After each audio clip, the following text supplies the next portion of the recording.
You're listening to CFRN, the Christian Financial Radio Network. Good afternoon, traders, and welcome back to the CFRN E-mini Futures Cast. This is the daily broadcast of Indeterminate Length, where we discuss all things E-mini, along with some really big ideas on the finer points of trading gold, bonds, crude, sugar, the euro. Joining us today, Mr. Michael Borth. From our trading desk in Chicago, Mr. Burton Schlichter. Now, to get things started, let's go to our host and founder in Studio A, overlooking South Mountain, America's largest city park. Here's Dwayne.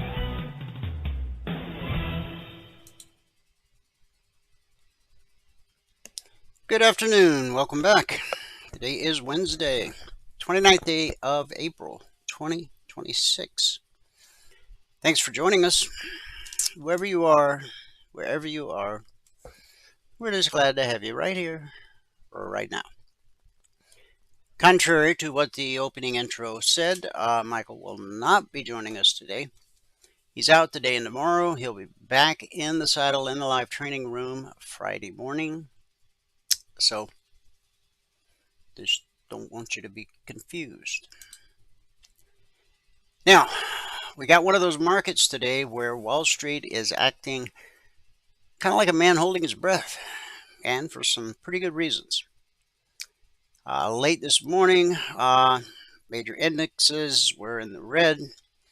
The Dow's off more than the S&P. NQ hovering near flat to down a touch. These are the cash markets. And the broad message here is pretty simple. Traders are waiting for the Fed, waiting for Powell, and also waiting for big tech to show its cards today after the bell. We have 4 of the Magnificent 7 reporting their earnings just moments after the stock market closes at 4 p.m. Eastern today. Keep in mind, futures continue to trade for an hour after stocks close, right up until 5 p.m. Eastern. And of course, we have what is, God willing, Jerome Powell's last FOMC as the Fed head. Rumor is he may stay on as one of the governors. I guess we'll have to wait and see. Under the surface, though, there's still a story. Semiconductors and data storage names are showing strength again, with NXP and Seagate standing out, which tells you the market still wants to believe the AI build-out has legs. But healthcare is getting hit, and that weakness is helping keep the major indexes from doing much of anything. So this is not a washout, it's a pause, a cautious pause. And the backdrop matters. The Fed is expected to hold rates steady, but everybody will be listening for tone, especially with inflation still sticky, oil still elevated, and Middle East risk not exactly fading into the sunset. Then, as I mentioned, moments after the stock market closes today at 4 p.m. Eastern, we get earnings reports from Microsoft, Meta, Alphabet, and Amazon, all in one day, which means by tomorrow morning, the whole mood of this market could change.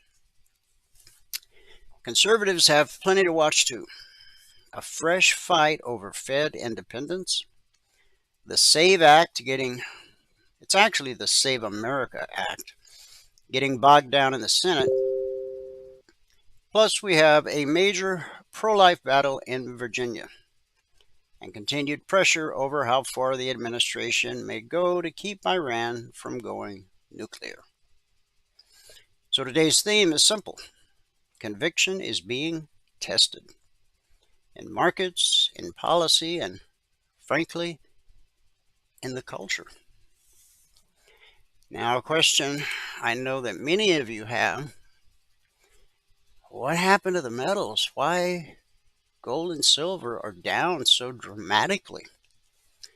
Well, gold and silver are under pressure again today, and the main reason's pretty straightforward. Yield is beating fear. In other words, the market is rewarding a firmer US dollar and higher treasury yields more than it's willing to pay up for the safe haven trade. That's a problem for gold because gold does not pay interest, and it is also a problem for silver, which tends to get even harder because silver is part precious metal and part growth trade. So right now the market is saying this. We are less worried about the immediate crises and more focused on rates staying higher and more willing to own yield than safety. So the big question, what would turn the metals back up? It's pretty simple. We need to see the dollar weaken, treasury yields roll over, and the market start believing again that the Fed will eventually have to lower rates. Add in any fresh geopolitical stress or renewed inflation fear, and gold and silver can both catch a bid in a hurry.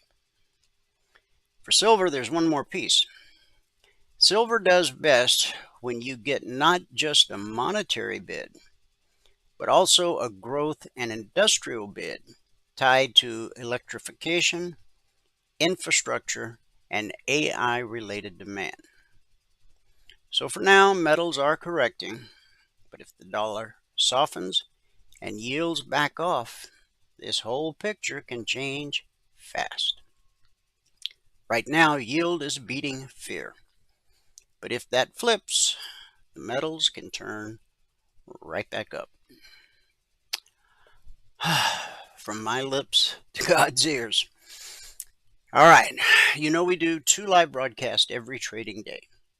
The first broadcast is our live training room. To get in there, you got to be a member or taking the 1-week free trial.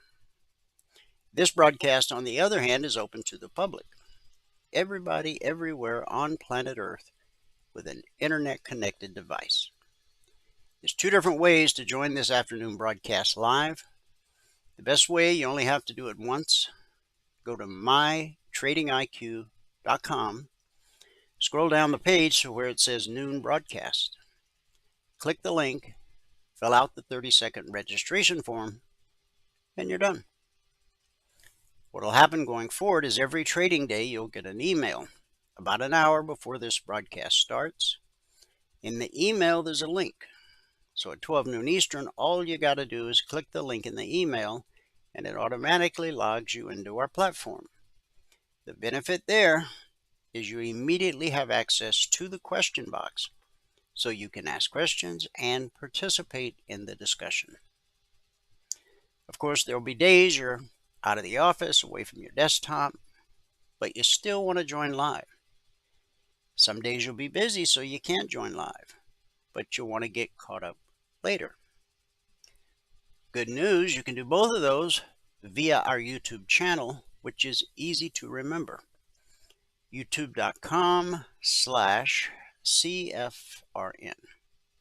That's the Christian Financial Radio Network since 2005. Not only do we broadcast live every trading day on our YouTube channel, as we're doing right now, simulcasting, but we also archive each and every daily broadcast. Currently, there's over 3,000 daily episodes archived for your educational and viewing pleasure. And if you're new to our neck of the woods, it's a great way to get to know who we really are. Thanks to the power of YouTube, you can scroll back 6 days, 6 weeks, 6 months, 6 years, even more, a lot more. Obviously, you're not going to watch them all, nor do you need to, but it's a great resource for a newcomer to have at their fingertips because it allows you to see how we've evolved all these years, day by day by day. youtube.com/CFRN. On the left side of the screen is our normal daily schedule. The bottom half won't happen today because Michael's off today and tomorrow, but he'll be back on Friday. So let's just dive into our daily devotional, which is where we start this broadcast each and every day. Now, the topic that we're on, this is day 12 of Everyday Faith. And we got about at least another couple weeks on this topic. Today's scripture is Isaiah 43:19 from the NIV translation. See, I am doing a new thing. Now it springs up. Do you not perceive it? I am making a way in the wilderness and streams in the wasteland. Again, that's Isaiah 43, verse 19. Stuck seasons are deceptive. They convince you that nothing's happening, that progress has stalled, that you're circling the same ground.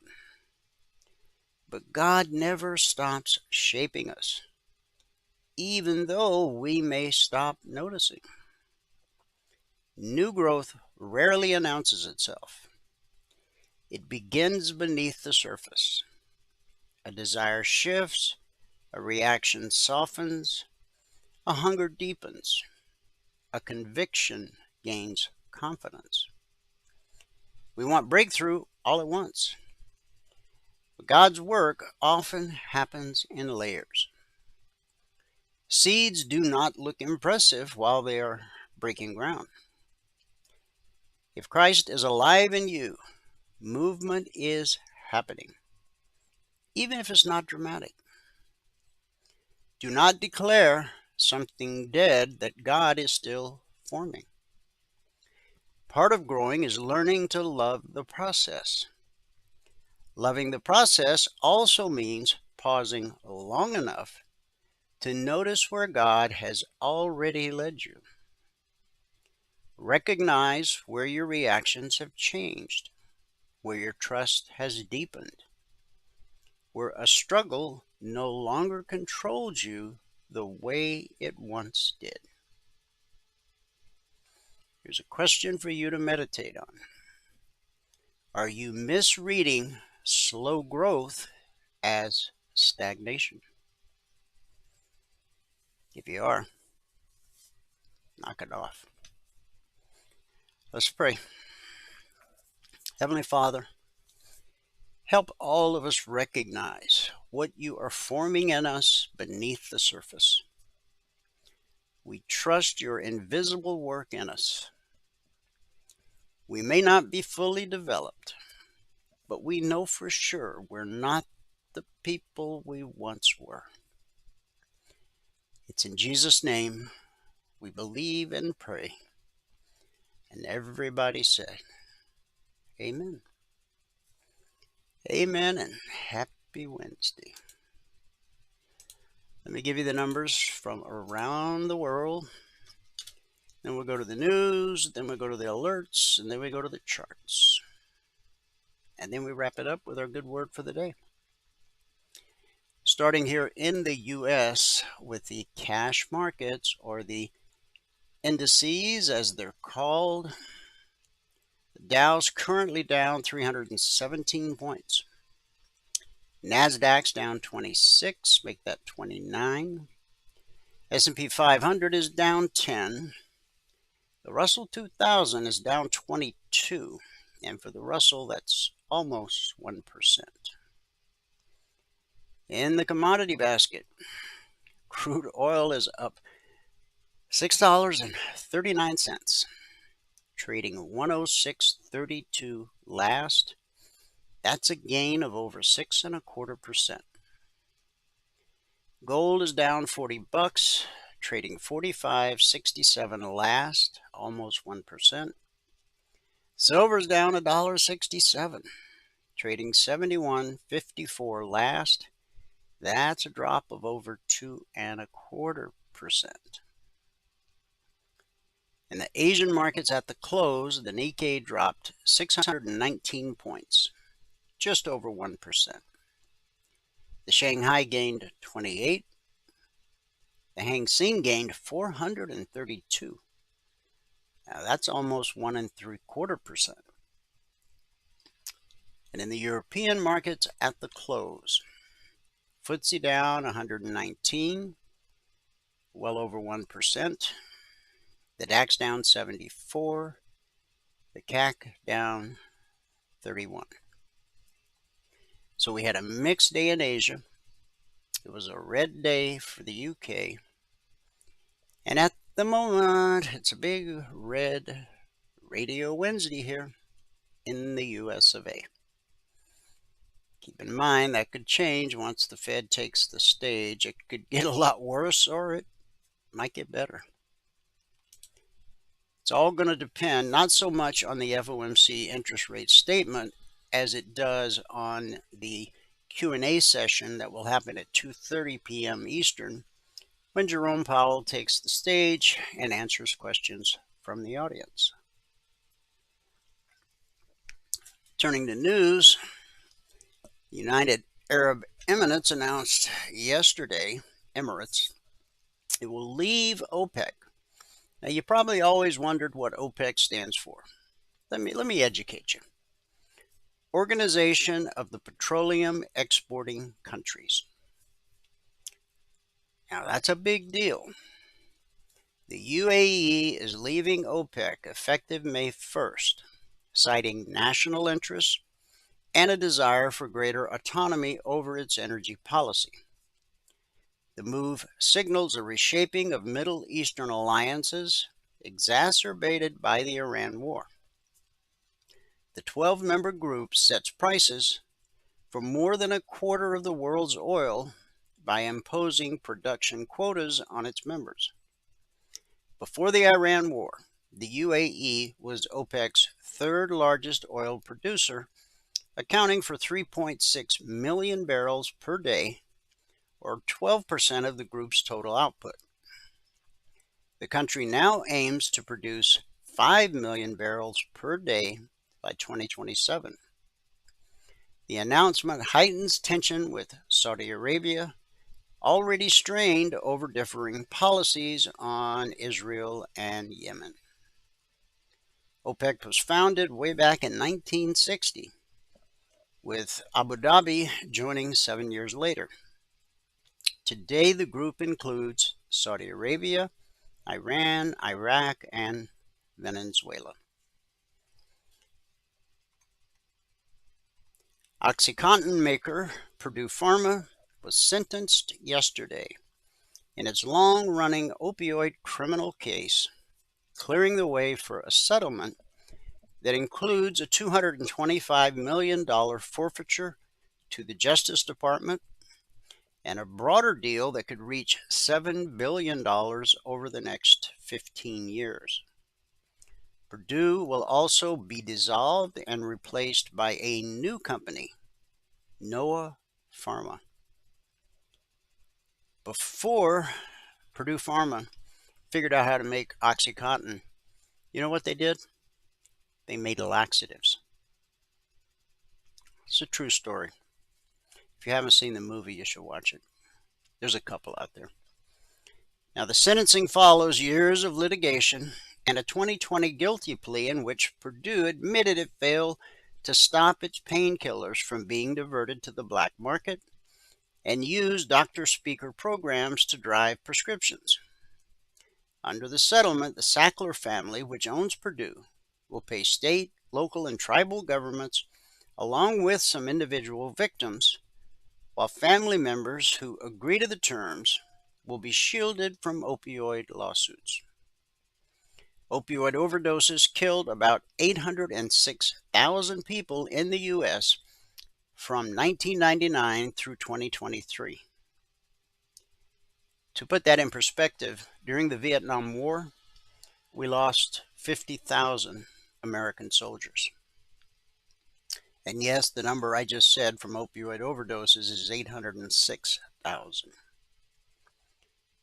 About 76% of U.S. drug overdose deaths involve opioids, in particular of late, fentanyl, averaging about 217 people every single day. Purdue's portion is roughly 12.8% of national opioid settlements. Scientists have created the first ever map of smell receptors in the nose, according to a study published yesterday. The breakthrough could pave the way for therapies to treat loss of smell, such as stem cell treatments or brain-computer interfaces. Wow, that's right out of science fiction. A Harvard team used mice to detail the arrangement of smell receptors in the nose, which bind to odor molecules and send signals to the brain. The map reveals that the receptors are highly organized, clustering in horizontal bands by type. This layout mirrors the layout of the brain region that interprets smells, providing insights into how signals flow from the nose to the brain. For more than 3 decades, scientists assumed the over 1,000 smell receptor types were randomly arranged, in part because their sheer number made patterns difficult to discern. The latest study is the product of new genetic techniques that enable the analysis of about 5.5 million neurons across more than 300 mice. And I'm going to go out on a limb and say no mice were harmed in mapping these receptors. I hope not. We'll see. Turning to Wall Street. The Federal Reserve is widely expected to hold its benchmark interest rate steady this afternoon amid uncertainty over when the conflict in the Middle East will be resolved. Fed Chair Jerome Powell will hold what is expected to be his last press conference, given that the Senate Banking Committee is scheduled to vote this morning to confirm Kevin Warsh as the next Fed head, likely putting him in place by May 15th when Powell's leadership term expires. Powell's final policy meeting after 8 years at the helm is expected to be somewhat unremarkable. With uncertainty still pervasive, we expect Chair Powell will emphasize that officials are unsure of the precise fallout from the war on the economy and monetary policy. However, Powell could highlight that persistent price pressures become more likely the longer oil prices remain elevated. Investors will be looking to see how Powell frames the impact of the conflict on inflation and growth, and whether he cautions that sustained high oil prices could hurt growth and employment as well as inflation. My bet is he does his best to stick. This is his last chance to really stick it to Trump. If inflation stays high, then people will back away and demand will fall, according to former Kansas City Fed President Esther George. The problem I see with that argument right now is there are just a number of tailwinds for the consumer. For one, she said, higher income consumers are more indifferent to inflation, capital investment is increasing, and government spending is increasing due to the war. Also of interest is whether the Fed can continue to look through the oil price spike as short-lived, a one-time hit to inflation, given that it comes after tariffs and inflation remaining above the central bank's 2% target for 5 years. Fed Governor Chris Waller has noted that policymakers may eventually have to acknowledge that a series of one-time shocks become persistent. Even before the war broke out, former Cleveland Fed President Loretta Mester said inflation looked sticky. She noted that while goods prices have leveled off from the effect of tariffs, it's unclear that services inflation, excluding housing, is on a downward path. The most recent readings, even before the war, were sticky, not moving down, and perhaps even firming a bit, Mester said. So I think they have to be very focused on inflation, and I think the risks are to the upside. Okay. U.S. stocks were mixed today as investors braced for a wave of big tech earnings this afternoon, as I already mentioned, and for what should be Jerome Powell's final interest rate announcement as the Federal Reserve Chair.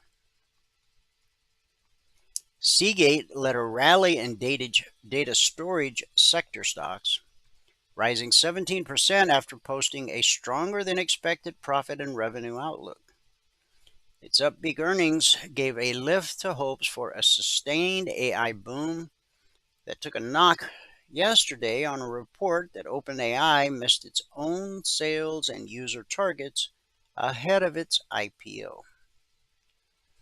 That really puts the spotlight on today's earnings from the Magnificent Seven: Alphabet, Amazon, Meta, and Microsoft, four of the Magnificent Seven, which will all report right after the close, the stock market close. Futures will still be trading, so watch out. Investors are looking for evidence that the tech megacaps' heavy spending on AI is actually translating into meaningful revenue growth. Markets are also focused on the conclusion of the Fed's April policy meeting. While no change to interest rates is expected, the policy announcement could be Powell's final before his term as chair ends in May.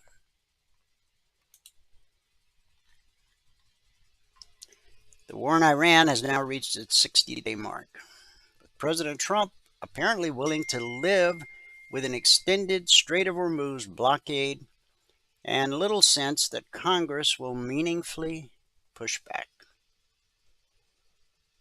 Hang on for me just a second.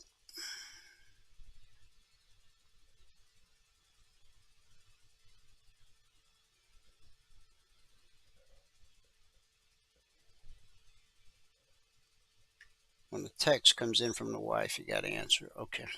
All right. It all points to a conflict with no clear end in sight.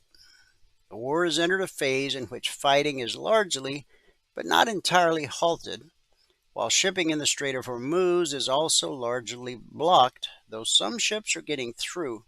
That part I don't understand. That has left shippers in deep uncertainty, with energy markets feeling the pressure this week, including a new high in gasoline prices in the U.S. Now, as you know, the wife and I took a little trip up to Nevada this weekend to visit with my wife's sister and her son and his family. We had a wonderful time, but we saw gas. Okay, I'm going to take the blame here.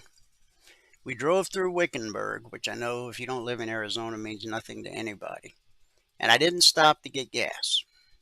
I said, well, we'll get gas at the next stop, which turned out to be this little spot in the road called Wickiup. In Wickenburg, they had gas at $4.19 a gallon.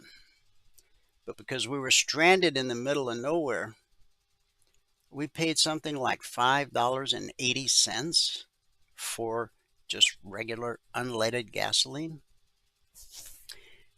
Now, my wife's car has a little thing that tells you how many miles you have to go before you stop going. We were down to like 4 miles when we rolled into that gas station in Wickiup. So then we got out the calculator and calculated how many miles it was to get to the next stop. So we only put in like 2 gallons of gas. We're not cheap, we're just frugal. And those 2 gallons got us to the next stop where, once again, we saw gas at $4.19 a gallon. Then as we got into Las Vegas, we saw areas where, you know how gas stations love to group together. There'll be one on opposite corners. Over here, you've got people filling up their car at basically $5 a gallon. And right across the street, people are filling up their car for $4.19 a gallon. I'm like, does money mean nothing to these people? Well, anyway, here we are.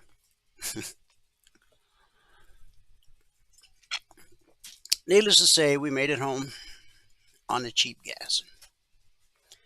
All right, let's jump to Logic 247, our 24/7 around-the-clock E-mini alert service. It's not just E-minis, it's also crude, gold, and silver. We're currently in week 404. Over the last 404 weeks, we've issued over 22,000 individual handcrafted alerts. And what we've averaged on a weekly basis is 20% or less of the alerts being stopped out based simply on market structure and a simple process we teach all of our passport holders.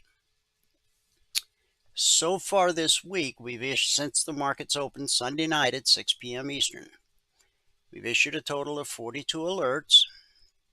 This morning when Valerie did the recap at 6:30 a.m. Eastern, we were still waiting on the outcome of 7. She'll update the recap this afternoon. So that gave her 35 actionable alerts to work with, of which she determined 2 would have been stopped out based simply on market structure and the simple process we teach all of our passport holders. So that means this week, 6% of actionable alerts have been stopped out so far. Like I said, over the last 404 weeks, we've averaged 20% or less being stopped out. Now, the purpose of the logic alerts is to help you learn how to read a chart. If you're going to trade for a living, you need to know where to anticipate potential resistance, where to anticipate potential support. In doing so, you reveal the windows of opportunity where you'll find your best high probability, low risk trade opportunities. If you never actually trade a logic alert, use them for the purpose intended, to learn to read the chart. Until you can do that, your chance of becoming a consistently profitable trader is pretty slim. Now, while 404 weeks is a very long time, many years before we introduced Logic 247, we had our original alert service, the Concierge Trade Alerts. They're different in a lot of different ways. But for the purpose of this discussion, I'll just say they don't come out around the clock like the Logic Alerts. They're posted as a static report, typically 5 minutes ahead of the Globex Open each evening. The Wednesday session that we're in right now began last night at 6 p.m. Eastern. But 5 minutes before the open, all of our traders had all of these targets: the S&P 500 ES, the Dow, the Russell, crude oil, the NQ, gold, and silver. So as we go through the individual markets, you're going to see these targets drawn out on the chart. Just keep in mind, our traders had that information 5 minutes ahead of the open. And with that, we can go to the charts. We shall start where we always do, with the bellwether. That is the daily chart of the S&P 500 E-mini futures. Now, we've taken out yesterday's low. I talked about that this morning in the live training room. Yesterday's low was 71.46 and a quarter. Today's low, pre-Fed so far, 71.45 and a quarter. So we've taken it out by just a wee bit. Okay. Now, right here is your next potential support. And then here. And then right here. And then the big support is at the 24% Fib retracement and the daily BBC. Price always reverts to the mean.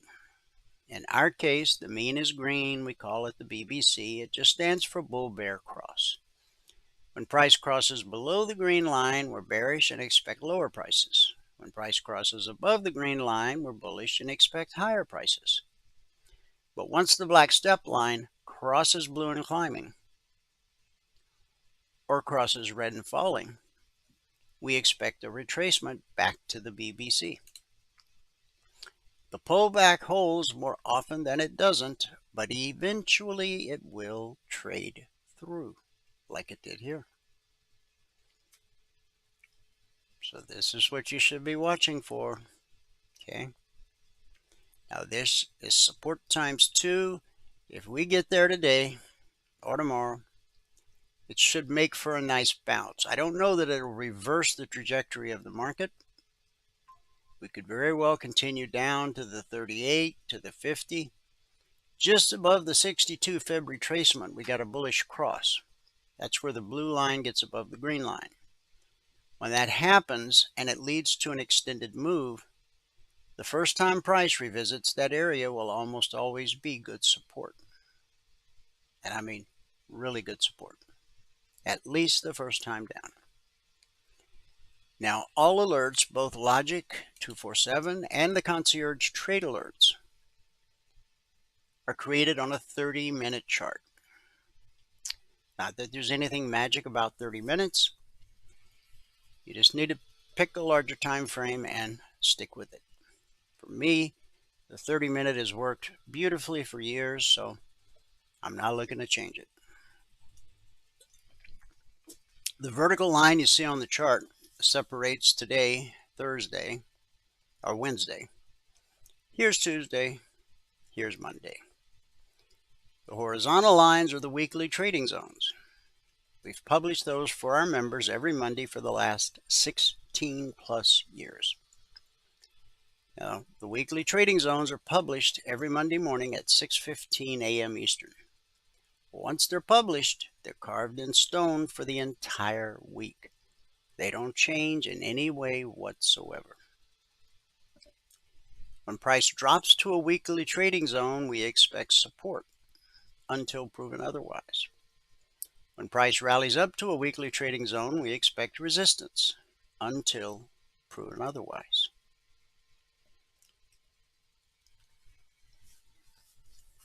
Price always moves in legs. So look at this: leg retracement, leg retracement, leg retracement, leg retracement. So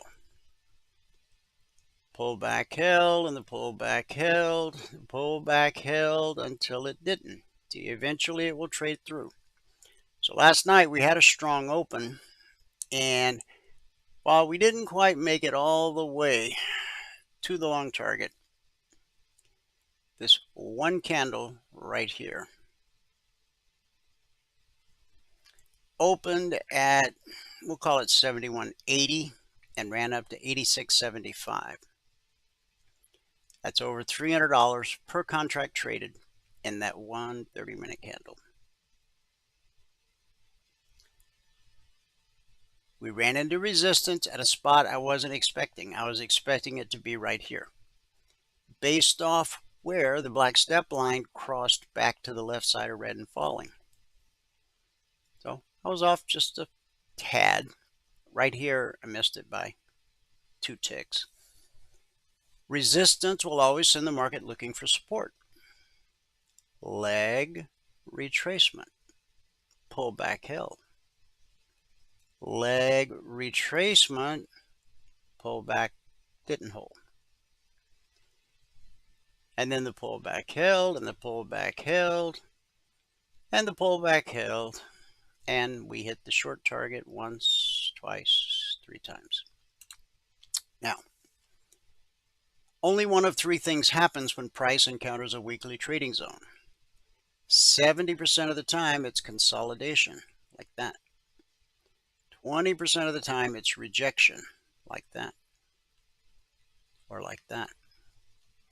10% of the time, the slice. That's when a 30-minute candle slices through a zone like it's not even there, like this. When that happens and the move runs out of steam, price will typically retrace back to the zone it sliced through and then continue in the direction of the slice. That's a picture-perfect example. So the open last night took us higher. Once we got below the BBC, then we ran down to the short target on the opening bell this morning. That was the 9:30 open on Wall Street, 9:30 to 10. We came right down and tagged the short target, which was based on where red turned to blue yesterday. And then we caught a nice bounce. It took us all the way back to the BBC, but the pullback held. I'm telling you, it holds more often than it doesn't. Now, once we take out this low right here,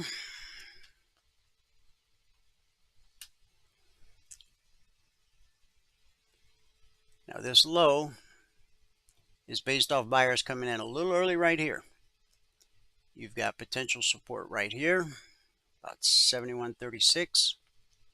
Then you got potential support right here, 71.33. And then potential support at 71.30. Then potential support at 71.23. And then potential support at 71.20. And then you're at the zone, which again, we expect to be good support until proven otherwise. All right, the Dow. Yesterday, live on this broadcast, we drew in this window of opportunity. It filled once, twice. Thought it filled 3 times. It actually filled again over here, but so I guess we can call it 4 times. Now, way back, now this is Wednesday, Tuesday, Monday. Monday, we drew a window of opportunity based off Friday's data. So on Monday, we drew this big window of opportunity. And it finally filled today. When I drew it, I said whether it takes a day or a year, eventually we will fill that window of opportunity. And today it happened. And again, the one we drew yesterday live in real time, just like we drew this one live in real time. Multiple fills. And see how we got support at the zone? It sent us back to the B. Support always sends a market looking for resistance. Support always sends a market looking for resistance. Resistance always sends a market looking for support. Nice bounce, but we faded. Now look at it on the way down. How the black step line and red and falling are running parallel to each other. As long as they're running parallel, you should expect continued lower prices. But notice the black step line is now starting to lean to the right. As it crosses red and falling, we should expect a retracement back to the BBC. However, this afternoon will not be normal market conditions because of the Fed and because of all the big tech companies reporting after the bell. The Russell. Here's where we opened last night. Now remember, our members had the targets 5 minutes ahead of the open. I stuck the long target way up here because I was being overly optimistic. But the zone published Monday morning at 6:15 a.m. Eastern stopped the market right in its tracks. Sent us back to the BBC, which bounced us up to blue and climbing. When blue and climbing gets directly above price, it becomes potential resistance because it's usually on its way to becoming red and falling. Blue and climbing is bullish, red and falling is bearish. And so we caught a bounce and then a drop and then a retracement, pull back, held, pull back, held. And then when we hit the zone, we got a nice bounce, hit the zone again, got a nice bounce, hit the zone again, and finally traded through it. Now on the Russell, we're getting fairly close to the lowest weekly trading zone.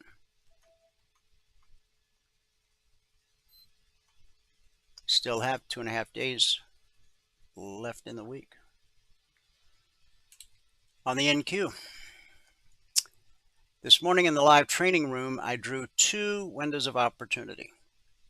This one and this one. I drew it live in real time in front of everybody, so if you were there, you saw it happen. Okay, we entered that first window and backed off.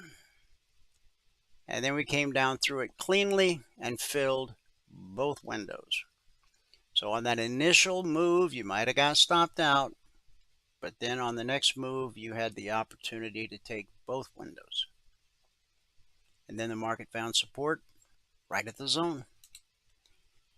So it looks like those 2 windows very well could fill again.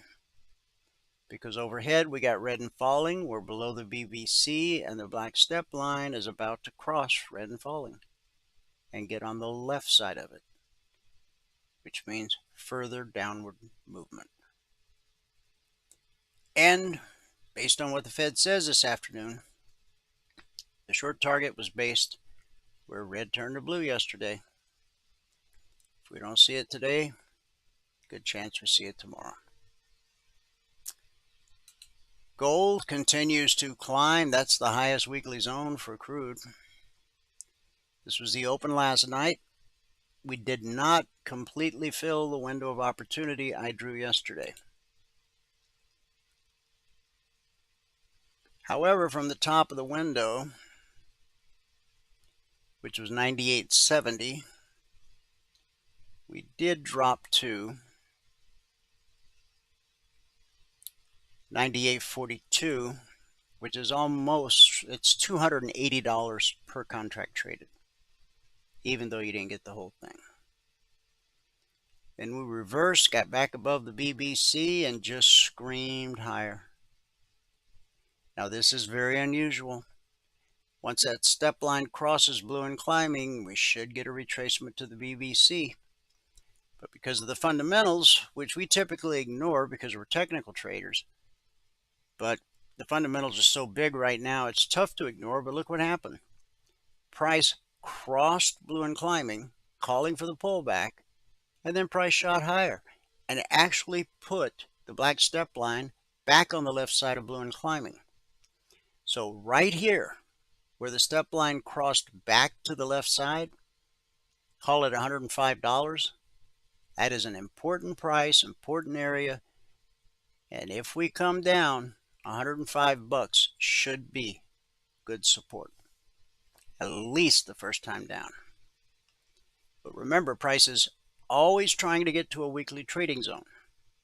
If we're above the BBC, it's trying to get to the zone above. If price is below the BBC, we're trying to get to the zone below. And price always reverts to the mean. So at some point, price is going to connect. If we consolidate sideways, the BBC will rise to meet price.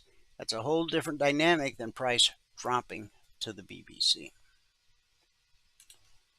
The YouTube stream, I don't know why it keeps cutting off, guys. I'm sorry. If you're watching on YouTube and you got cut off, my apologies. I just refreshed it. I didn't notice it.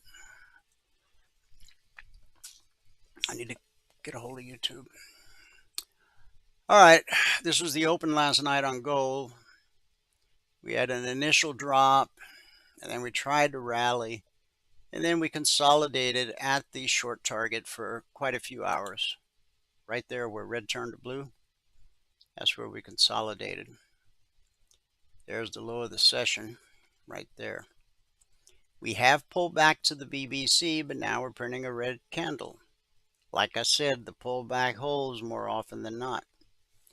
However, the black step line is directly below price, potential support. Blue and climbing is directly below price, potential support. But if we trade through both of those, Then your support is the low of this candle, and then the low of this candle, and then the low of this candle. Silver opened flat last night, ran up, tagged the long target, pulled back to the BBC, the pullback held, and then we ran up and hit the long target again. Then we rolled over. Blue and climbing turned to red and falling. Down we go to the weekly trading zone where we consolidated sideways for quite a few hours. And then we took out the short target. Black step line has crossed red and falling, so we should see a move back up at least to the VBC. If we close above it, then you can trade it up to that weekly zone. And if price were to start rallying in silver, notice you've got a bearish cross right here. That should be good resistance.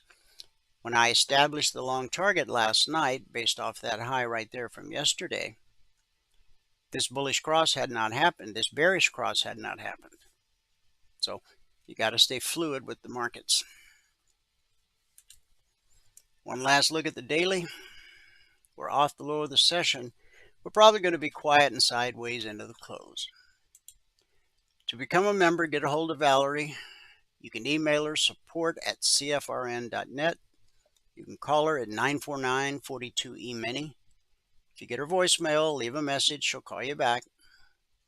Let her know you want to become a member. She'll send you all the information you need to make a well-informed, intelligent decision as to whether or not trading, or specifically what we do, is right for you. Once you make the decision and become a passport holder, you're going to get 2 hours of live training every trading day. Now, that's important because 9 out of 10 new traders fail because they don't have anyone to teach them how to trade. There's plenty of people out there that'll sell you indicators, oscillators, bots. But when's the last time you found somebody that would actually spend 2 hours a day with you and actually teach you how to trade? If you find somebody, you let me know. I'd love to learn more. On top of 2 hours of live training every day, you get private one-on-one mentoring. There's no extra charge. All you got to do is ask. The strategy you learn, the indicators you use as a passport holder are fluid across all markets and all time frames. Stocks, futures, crypto, Forex, ETFs, it doesn't matter. Price flows the same across all markets and all time frames. From support to resistance, back to support, back to resistance, over and over, again and again. It's a never-ending cycle. I show it to you every day on this broadcast, just as I showed it to you today. As a passport holder, you'll get the Logic 247 alerts around the clock so you can learn how to read the chart. Every evening, 5 minutes ahead of the Globex Open, you'll get the Concierge Trade alerts. Every Monday morning at 6:15 a.m. Eastern, you'll get the weekly trading zones. And every Thursday night, you'll be able to attend the members-only workshop. However, there won't be a workshop tomorrow night. Okay? Last but not least, you get the golden keys that open all the private channels in Telegram. There's a bunch. Everything a trader needs, all under one roof, one low price. Let's wrap up this abbreviated broadcast with our good word for the day. Paid in full. I like the sound of that. Matthew 18:21. Lord, how many times shall I forgive my brother or sister who sins against me? Well, there's a saying in baseball, 3 strikes and you're out. We tend to play life the same way. We give people 2 or 3 chances and give up. But God never gives up on us. It's just not in his nature. When Peter asked Jesus how many times he should forgive his brother, Jesus set the gold standard. Peter answered his own question by saying 7 times. But Jesus upped the ante to 70 times 7. And he was just making a point. That's not a finite number. Then he ups the ante even more with the story of a master who forgave his servant a 10,000 talent debt. Let's do a currency exchange. One talent totaled 180 months of wages. That's 15 years. And that's just one talent. So a 10,000 talent debt totaled 150,000 years of wages. Using today's average life expectancy, it would have taken his servant 2,232 lifetimes to pay off the debt. Of course, the average life expectancy in the first century was less than half of what it is now, so it would have taken twice as many lifetimes to pay off the debt.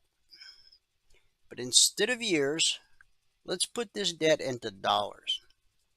Using a minimum wage of $24.95, let's take a 9-to-5 job Monday through Friday.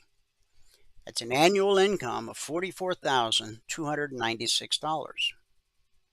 That might not seem like much, but when you multiply it by 150,000 years, it totals over $7 billion. Now here's the thing.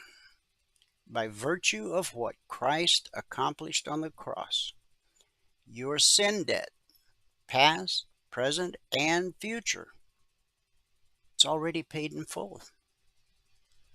That's a truth you can be confident in and stand on. And I encourage you, if you're not familiar with the parable of the talents, go read the book of Matthew.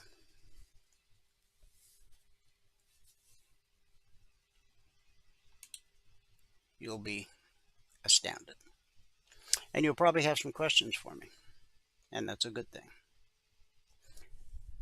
All right, guys, that's our good word for today. Thanks for tuning in. Whoever you are, wherever you are, may God continue to richly bless you with His mercy and with His grace. And I'll see you at the bell.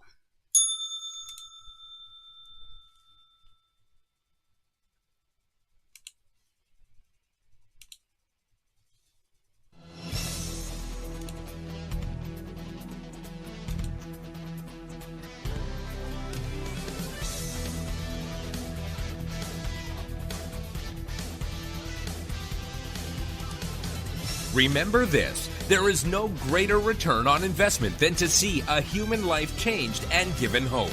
As always, pray hard and trade safe.